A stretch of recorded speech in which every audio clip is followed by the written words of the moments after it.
I don't know what's going to happen this time, right? I don't have a crystal ball, but I know what has happened historically. Historically, every time we are close to the end of raising rates, the fact is Fed is still always says, they're going to keep the rates up. Look at it historically, right? Graphs. But generally, they start cutting rates earlier than everybody thought and faster than everybody thought.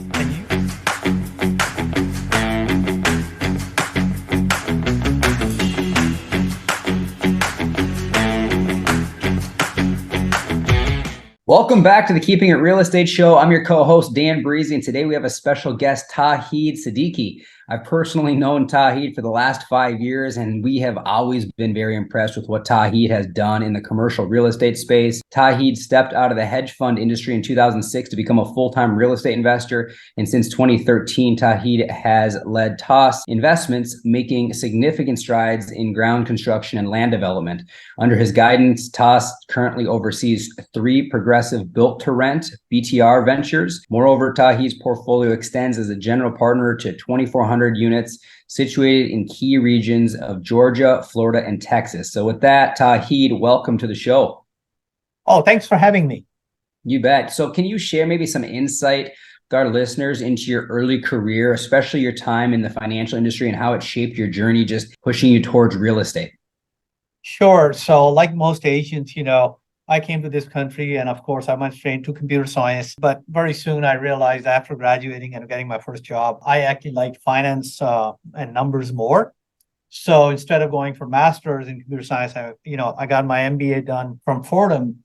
And that kind of gave me a path to my true passion, which was investments in Wall Street. This was back in the 90s. It was great time, man. I started back in like 96, 97 in Wall Street. And right away had to face one of the biggest hedge fund blowups, long-term capital, learn a lot from it. And then 98, 99 stock market, was up like 100% every year. And boom, post 2000, it crashed. So, learn a lot about, hey, that good times don't always last. And you got to be prepared to preserve the capital, downside protection. So that's kind of how I got from computer science into the hedge fund industry. So the market crashes, and what did you do then? My God, it was a bloodbath, to be honest. I used to sit on a trading desk at a major Swiss private bank, and it hurt, And of course, like every other bull market, right? When 98, 99 stock market was up like 100%, 98% each year, everyone thought they had cracked the code and they started borrowing money to put money in stock.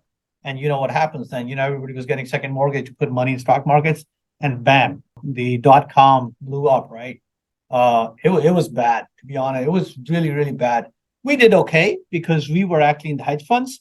So actually it worked out for us great because, hedge funds are long and short. So there was a protection.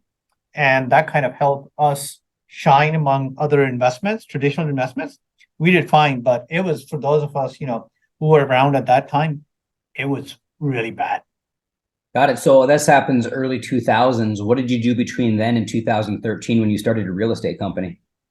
So we, formed our own company by the name of AltVantage, Alternative Investment Advantage, under the auspices of another company, John Levin and Company. And we had a fund of funds. We did asset allocation. We had internal hedge funds. We had external hedge funds. So I was heavily involved in, global equities, U.S. equities, bonds, MBSs, currencies, commodities, you name it. We did all of it. Wow. Okay. So then in 2013, you started your real estate company. Is that correct? Yeah. So I kind of left Wall Street, honestly, in 2005, 6.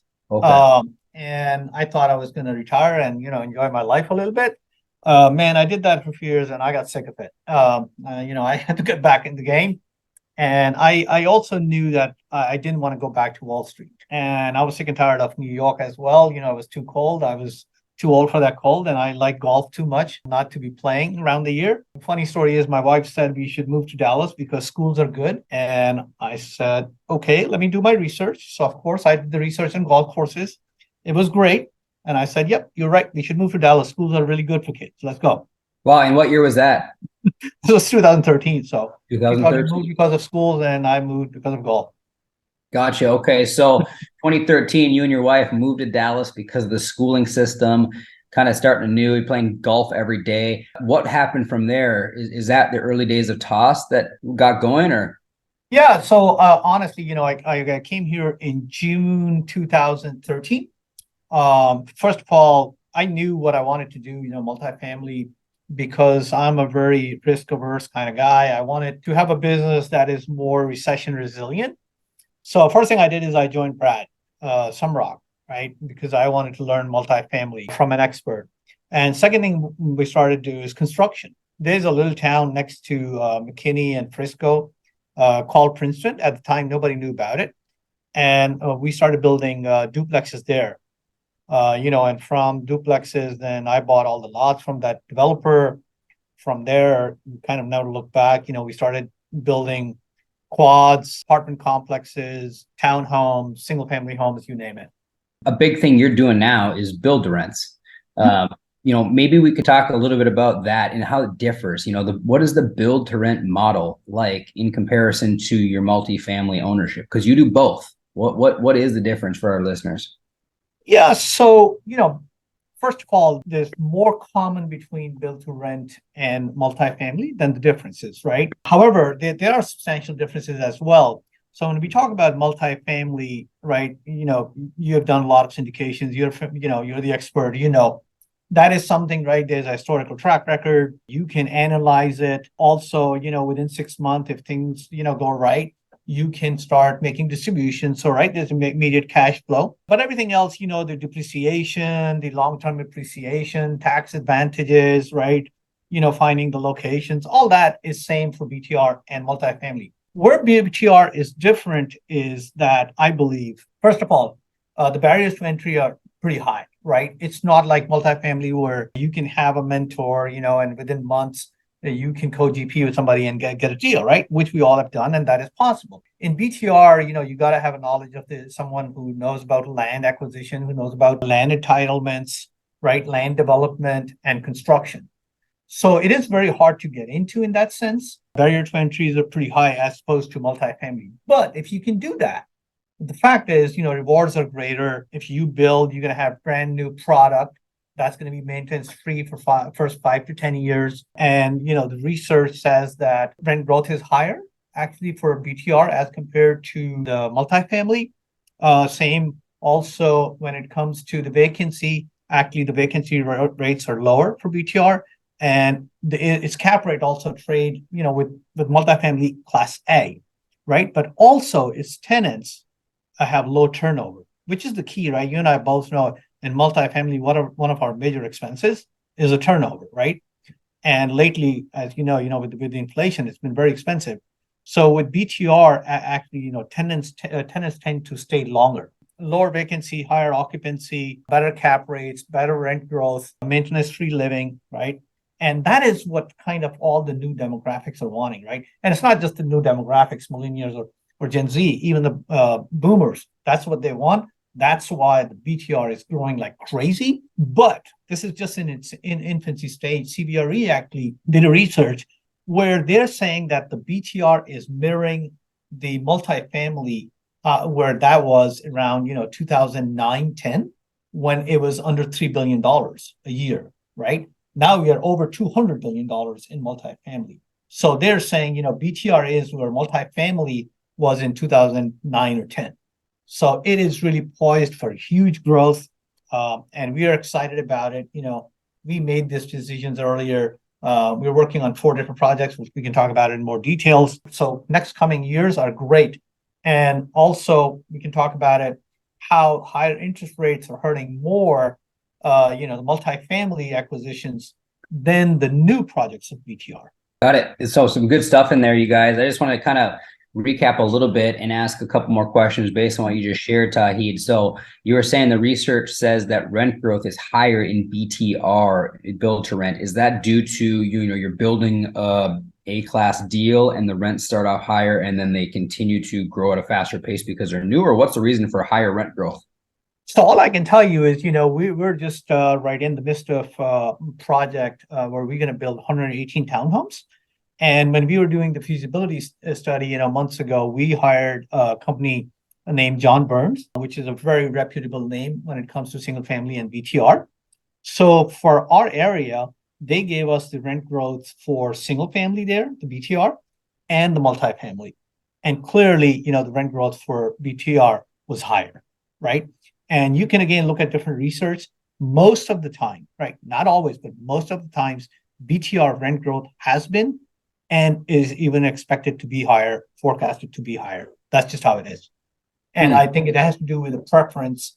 More and more people are now renting single family homes, right? And particularly in some areas, just to give you, some idea of just the DFW, they are saying that in 2022, the BTR home construction went up by 441% from 2021, right? That's DFW. But nationally now, all the big institutions, the Morgan Stanley, Blackstone, the Goldman Sachs, Jeff Bezos, Warren Buffett, everybody wants to buy a single family. And the reason is because of the things we just discussed. The rent growth, maintenance-free demographics preferring this. Yeah. How do you, when you're showing this to your investors, how do you show them a return on their money? If you got to build to rent, this is kind of 101. I've actually never invested in a new build or a construction build. So how is it that you attract an investor when you say, hey, we're going to be done with this project in a year or 2 years, and then we'll start to get you distributions? Yeah, it's interesting, actually. I will answer that, but let me tell you the project we did back in, I think, 2017, 18, where I built quads and they were built to rent, but we sold them. Believe it or not, every single unit we had, and we had 32 units, were sold before I even broke ground. Investors do understand it.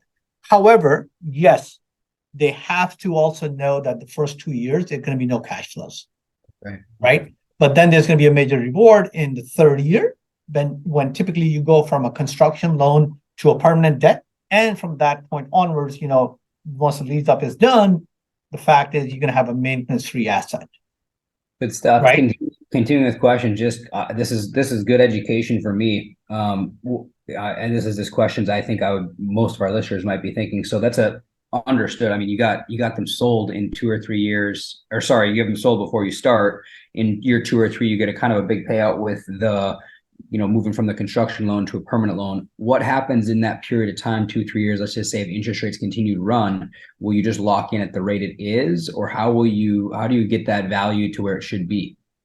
Okay, so let's take an example, right? Let's say we are starting a project now, right? Which means you're going to break ground, call it next year. Right? Investor is going to know that in 2024, probably you're going to do land development. 2025, you'll do some vertical and start leasing up. You'll be completely leased up probably in 2026, right? Typically, it is a 36-month cycle. So for first 24 to 30 months, you're not going to get any distributions because we are spending the money. As far as the interest rate also, this is a very good question. If you buy a multifamily right now, right? Let's say, the loan is 40 million. You're going to lock in the interest rate today, and you're going to pay on the whole loan starting today. If I'm going into a construction deal, which by the way, I am right now, right? And I'm borrowing the same 40 million that you are, my interest will not start until I start drawing money, right? So you started paying high interest rate.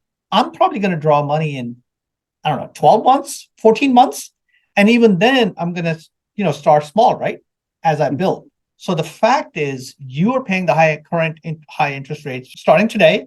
I'm not going to pay the rate of today. I'm going to pay the rate, whatever the prevailing rate going to be at that time. Right? And imagine now, so it's, month 12 or month 14, and then I'm doing the construction for another 14, 16 months, right? And that's where the loan proceeds is going to go, right? That's where it's going to accumulate because I'm going to draw more money. Whatever the interest rate is at that time, that's what I will be paying. So my effective rate is going to be way below what you're paying. Does that make sense? Yeah, I think I understand. So basically, you're going to take out the construction loan. You start paying when you start using the money, whereas multifamily, the day you close, you're paying that interest rate, but you do have the income day one. So it's a little bit of a pay now, pay later. But when you get to the point of the construction, your hope is that the interest rates are in a reasonable place to be able to put into permanent financing to hold long term, or is it to sell the asset and move on to something else? So again, right, for construction loan, we have two choices. You can sign the loan now, which is going to be floating rate. So if by then Feds cut rate, in 12, 14, 16 months, whatever, you're going to get that rate plus the spread. So it's going to be lower than today, right? Then once you are done with the build out and you are stabilized over 90%, now you can go to agency, you can borrow money, or you can go to HUD or whatever. And then it becomes another multifamily. Let's talk a little bit about what you said, because that part is the perk my ears up immediately, is that where will rates be, let's just say in the 12, 18, 24 month period? Do you have, what's your crystal ball of, based off what you're seeing, based on the data you're looking at, where do you think rates will be in a 12-month, 18-month period? I talked about that hairy chart. I don't know what's going to happen this time, right? I don't have a crystal ball, but I know what has happened historically. Historically, every time we are close to the end of raising rates, the fact is Fed is still always says, they're going to keep the rates up. Look at it historically, right? Graphs.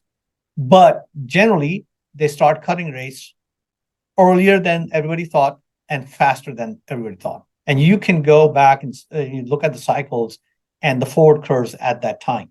So in essence, what I'm saying is our worst case probably is going to be the current rates. I think most probably 2 years from today, the rate's going to be lower than they are today. Right. Okay. And probably same for 3 years. So in a way, worst case is like a multifamily would be today's rate, but I think we should be able to lock in lower rates in 3 years. Gotcha. And when we were hopping on here, I saw a chart in the background there. It kind of showed past data on rates hiking, pausing, cutting. Based off of what we can see now, the pause has not happened yet, correct? Or are we in the place where the pause has happened? Well, put it this way, probably, I think it's safer to say this is the beginning of the end, right? If it is not the end, maybe there is one more increase, but there have been, in the past cycles where we were at the same stage where we thought they were going to either raise the rates or keep higher. And within 3 months, they started cutting rates. This has happened before. It's just the pendulum swings too much on the other side, right? In either direction. When they cut the rates, they cut too much. When they raise the rates, they're raising too much. And of course, next year, it's election year that has its own dynamics. But, not getting political or anything, just historically that has happened. So again, if and there's always, well, this time it's different, but generally history repeats itself. But if it is, then worst case is current environment, right?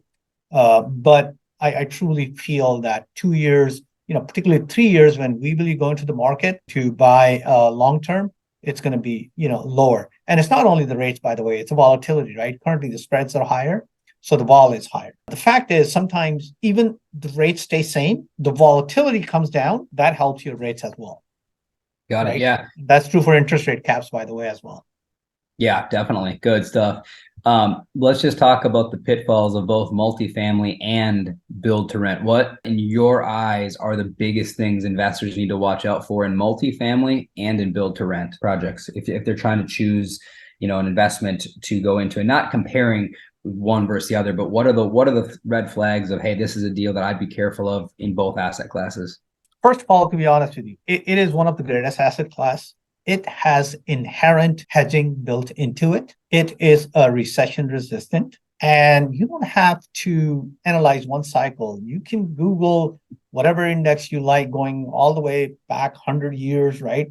When we had depression here. The fact is, anytime we had a recession or tough economic downturn, multifamily has done okay relative to other asset classes. And when things are good, multifamily has done very well. Understand that, right now, I know, there's an issue with the capital markets and all that, right? And we'll talk about red flags. But what I'm saying is just the fact that we are in multifamily, there's an inherent hedging. The fact is, when the economy is bad, people may not go to restaurants, or take vacations or buy fancy cars, but they need home. And of course, we all know we have a tremendous shortage of housing, particularly where I am, depending on which report you read. In the DFW, you have about 3,000 to 3,600 people moving in every day. So if it is 3,000, and let's say that, in a family there are 4, that is 75 families a day. We cannot build 75 homes a day. So we have a shortage. We will continue to have a shortage, right? Now I'm going to come back to your question. What are the challenges? In the multifamily, there are challenges. If you're a buyer or a seller, either way, there are challenges. However, if you're a buyer, your problem is, the interest rates are higher. But the fact also, the silver lining is this is the time to buy. Why? You might be paying higher interest rate, but at the same time, you're buying at a lower price than, 2 years ago, right? So it's a higher interest rate, but now you're buying at a higher cap rate. Yep. So for me, I absolutely, I'm a net buyer. The challenge really is for investors who bought floating rate and if their properties are not cash flowing. That's where the real challenge is. And then because it's a floating rate, they have interest rate caps coming up, for expiration, and they're going to need an extension and they're going to need a lot of money to buy those caps, because when we bought those deals 2 years ago, the prime was almost nothing, right? 25 bips. Fed rate was 5 bips. And now it's over 5. So it's going to be terribly expensive. And we will have to manage that. And that's the challenge. There's somehow that's going to get managed. Either GP is going to have to put equity, or LP is going to have to put equity, or you're going to get a third party who's going to, get some kind of rescue capital, right? Or you're going to you'll be forced to sell your asset, right? Mm-hmm. Now, the question is, it's going to be a bloodbath on the street. Personally, it's my personal opinion, I don't think so. I think there's a lot of money waiting on the sidelines. And yes, there are going to be some deals on the trouble, but not all deals are in trouble. So yes, it's a challenging time for sellers. Yes, it's a challenging time for buyer. However, understand, in a way, buyers have finally got a leverage that they didn't have for the last 5, 6, 7, 8 years, right? They do now. Yes, the rates are higher, but so are the cap rates. And all fundamentals are strong. Multifamily fundamentals are strong. So it's a great time to buy. Now, when it comes to BTR, it's even better, particularly the assets that are now breaking ground. They're going to come to market in 2 years for various reasons. One, the market environment, capital market environment is going to be very different at that time than it is today. Number two, we've been talking about a lot of supply coming to multifamily supply coming, and I'm speaking more about DFW, but it is true about other Sunbelt markets as well. But the fact is that the new family starts permits have been declining. I think in the DFW, I read somewhere, I could be wrong, but they have declined 40% just this year. So when the starts decline, the fact is, 2 years from today, when people like us who are starting the projects now, their projects going to come to the market, there could be a shortage, because these institutions, by the time they come back to the market and they get the permits, hey, it's going to take them another 2 years to build the product. So for BTR, I feel really there are true tailwinds, and institutions are putting a lot of money into it, and you can see it, right? And I gave you just here in the DFW, 41% growth in terms of numbers of units, BTR units in 2022 versus 2021. So a couple of points that I wanted to re-mention here and just kind of discuss is that you get investors that ask that question all the time. Well, what's your interest rate? Well, that interest rate's too high, but it's all relative, you guys, to what you're paying for the income. It's what you're paying for the asset, what you're paying, what your cap rate is. So keep that in mind, that the line of Warren Buffett, when there's blood in the streets, be greedy. When people are greedy, be fearful. You're at a time right now where people are fearful. And if you know what you're doing and you know how to underwrite deals, you know how to team, you know how to get the right debt, you're in a position to very likely do very well, even with interest rates being high. So that's a point I just wanted to mention based on what Tauheed just said. The other piece with the BTR piece, it sounds like, in a 2-year period or 2-year time frame, there could be massive pent up demand. So that's really great to hear and see. With BTR, the question I wanted to ask you on is, are you competing with A-class apartments, being you have brand new product, or is it competing with single family homes, or what is the comps when you're building a build to rent? It depends. By the way, within the category build to rent, there are different products. You have a BTR where it's basically horizontal apartments, call it, and they're all on one big lot. And then you have a BTR like we do, which is the individually deeded homes, because that allows us multiple exits, right? Which I'm a big fan of, because you never know, what market can throw at you, right? The BTRs, it could be horizontals, just one bedroom smaller, but there has been preference. So in terms of competition, if you're going to have one bedroom BTR units, yes, you're probably going to compete with some class A multifamily. If you're building 4 bedroom, you're going to compete probably with single family. However, Remember, the scattered single family rental, BTR is preferred way more over that, right? Easy. Because first of all, most scattered BTRs are honestly refurbished. So it's a very different kind of neighborhood, right? Whereas new BTR that are coming to market, they're more brand new product. They have, top line best amenities, right? So it's a very different crowd that you attract. There's no competition in that. And I want to give you an example again. When we were doing the feasibility, we hired a consultant and we asked them what kind of product should we build. They came back and they said, do not build 2 bedrooms, do not build 4 bedrooms, build 3 bedrooms. Guess what we're building? 3 bedrooms. So of course, you have to look around, right? Surroundings and your competition and involve experts. In our case now, we're going to have 3 bedroom, 2.5 bath, 2-car attached garage. And we're going into town, which is next to McKinney. By the way, we will be the first townhome builders there. They never had townhomes. So we're hoping that in that sense, we'll have no or less competition. So Tauheed, maybe you can share what should investors look for when they're looking for a development deal? What would be something that would, intrigue you or them to be an investor in the deal? That's a great question, by the way. Like I said, we see a lot of multifamily deals, but we don't see a lot of BTR deals. So this is a great question. So here's the deal, right? Again, unlike multifamily, there are certain risks in the development deal that are not present in multifamily. So if you're transitioning and you want to venture into BTR, which I strongly recommend you should, it's a great diversification. It's a newer asset class that is ready to explode. You should. However, what you got to see is, of course, right, like multifamily, you want to make sure it's an expert team. They have a track record. They have experience. But I want to go more deeper into that. The fact is also that I've seen a lot of construction or BTR deals where the GP team does not have any experience of development. Right. And when I say experience of GP teams, lack of experience, that doesn't mean, I'm talking about a GP who at some point was a general contractor and who's been in trenches, right? Who understands all this. If you don't, you can hire somebody.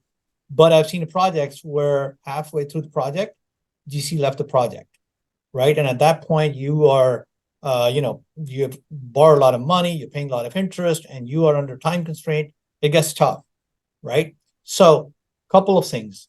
If one of the project that has one of the GP who is a general contractor, that is the best, because the GC now is one of the GPs. He is going to be in the team. He's going to take care of that as a GC from A to Z. The other thing, guys, I would say this is, if you're getting into a deal, make sure there's no entitlement risk. If the deal is being pitched and the land has not been entitled yet by the city, there is a major risk. The fact is that so far the plan is a concept plan. And if it does not get approved outright by the city or they make modifications, then the reality is it may turn out to be a very different asset than you think or development than you think. So having keys for me is having a GC on the GP team is fabulous. And I know it's a rarity, by the way, but if you have that, then and also, of course, then, that GC should also be investing a good amount of money, right, to have skin in the game. Then in that case, that's the best of the both worlds. What we do is, in our case, most of the time, we even get not only the entitlements done, but the civil plans done before we go to investors. The advantage there is now you have the entitlements done, you have the civils done, and all you got to do is break ground, right? So there's no risk of, what you envision the project to be. It is going to be exactly the same. And also there's no time risk. So just take care of these, look into a few things. There's a little bit different than the multifamily. Awesome. I think that was really good data and information to have for our investors if you're going to look at the build to rent space. So basically it was get on a team where the general contractor is a GP, so you don't have them bail mid-project, delaying time, money, and confusion. And then also that the general contractor is investing a good amount of money in this and has skin in the game. And ideally have all the entitlements done and the civil plans done, just so you know exactly what you're getting into when you do go to build. That's awesome. What advice, Tauheed, would you give to aspiring entrepreneurs looking to venture into real estate? investment and development. Any feedback on what you would maybe do differently, or how how they could move into the space? Yeah. So what I would do differently is I should have started real estate earlier. That's my advice, right? Sooner the better. Hey man, don't be afraid. Entrepreneurship is not easy, and it may not be for everybody, but it is tremendously rewarding, right? So as far as I'm concerned, if you have the mindset, you have the will, go for it. Absolutely, you will be rewarded. And in the process, there are going to be disappointments, rejections, and you got to deal with it. But at the end of the day, it is tremendously rewarding. And I can tell you, I jumped into this about 23 years ago. I left corporate America and never looked back. I absolutely love it. So my advice is absolutely go for it. Good. That's it right there. Get after it sooner, start earlier. Before we wrap up here, can you share one or two of your favorite books or podcasts for our listeners if they're looking for some additional information? I'm old, as you can tell. So I'm going to give you a classic book, honestly, that I read when I graduated from my university, which was The Power of Subconscious Mind by Leslie Brown. It's an old classic. It's its 60s, but it is a phenomenal book, to be honest, and it's somewhat along the same lines that Tony Robbins' UPW is, that you can accomplish much more if you set your mind to these things. And, we are capable of doing a lot more if we start thinking positive and implementing positive thoughts in our subconscious mind. Yeah, when you mentioned that book, I'm looking at my bookshelf over here. I'm certain I have it somewhere. It makes me want to pull it off the shelf and do a quick scan through again and reread it. So I appreciate you guys, or for you sharing that, Tauheed. If any of our folks on the show want to get in contact with you or get a hold of you, what's the best way for them to do that? Well, I'm on Facebook and LinkedIn, and our company, TAAS Investments, TAAS Investments. We have a website, TAASinvestments.com. You can get in touch with us through that. Awesome, Tauheed. Well, thank you everyone for tuning in to another episode of Keeping It Real Estate. Before we wrap up, I want to ask for your help. If you can leave us a rating and review and share our show with just one person, if you found value in today's episode, it would help us tremendously. Thanks again, and remember to tune in again next Tuesday for another episode of Keeping It Real Estate. Tauheed, thanks so much for coming on. Thank you for having me.